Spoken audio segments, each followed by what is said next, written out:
চিনি এতক্ষণ তোর আসার সময় হলো। হলো, যাচ্ছিস কেন? তোর জন্য কি সারা রাত বসে থাকবো নাকি? থাকবি। তুই না আমায় ভালোবাসিস? তুই মদ খেয়েছিস?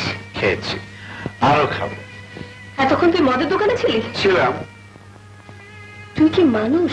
নিশ্চয়ই, তবে তোদের মতো মেয়ে মানুষ নই। চুপ কর। আরে স্যার, মেয়েরাজ দেখাচ্ছিস কেন? হ্যাঁ, তোদের মেয়েরাজের ধারধারি নাকি? 2-10 টাকা খরচা করলে তোদের মতো মেয়ে মানুষ ঢের ঢের পাওয়া যায়, বুঝলি?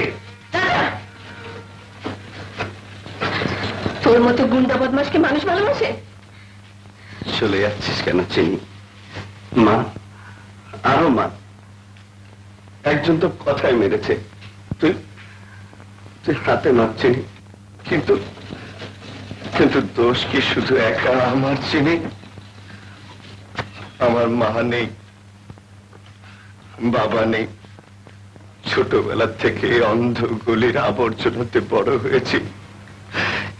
কেউ যদি সেই আস্থা করতে কেউ আমাকে টেনে তুলে না নেয় চিনি, অন্ধ গলির মানুষগুলোকে দেখে ভয় পেয়ে যদি দূরে সরে থাকে আলোর বাসিন্দারা,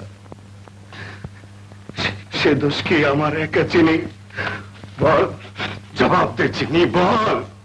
রাজা, যা যা চিনি, চলে যা, চলে যা। তোদের কারো দরকার নেই, কারো দরকার নেই।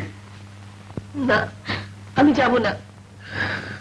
আমি তো একটা পকেট মার মাতাল গুন্ডা, অন্তর বলতে তো আমার কিছুই নেই রে চিনি। কি দিয়ে তোকে ধরে রাখবো বল? কিছুই তো আমি চাইনি রে চিনি। খেতে চাইনি, পড়তে চাইনি, টাকা চাইনি, পয়সা চাইনি, কিন্তু এত বড় পৃথিবীতে কেউ আমাকে একটু ভালোবাসা, স্নেহ, মমতা ভিক্ষা দিল না চিনি। আমি কি এতই খারাপ রে চিনি? রাজা, তুই কি করেছিস? কে তোকে আঘাত দিয়েছে? আমাকে বল রাজা, আমাকে সব খুলে বল। ওই যে ওই মহিলা যাকে আমি আপা বলতাম, মায়ের মতো শ্রদ্ধা করতাম, জানিস চিনি, সে আজ আমাকে না কুকুরের মতো তাড়িয়ে দিয়েছে চিনি। আমি পকেট মার, গুন্ডা, বদমাইশ চিনি। আমি নাকি তাকে অপমান করেছি রে চিনি, অপমান করেছি, অপমান করেছি। কাঁদিস নে রাজা, কাঁদিস নে। পৃথিবীর সবাই তোকে ছেড়ে গেলে তোর চিনি তোকে ছেড়ে যাবে না, কোনোদিন না। সত্যি বলছিস চিনি? হ্যাঁ রে হ্যাঁ,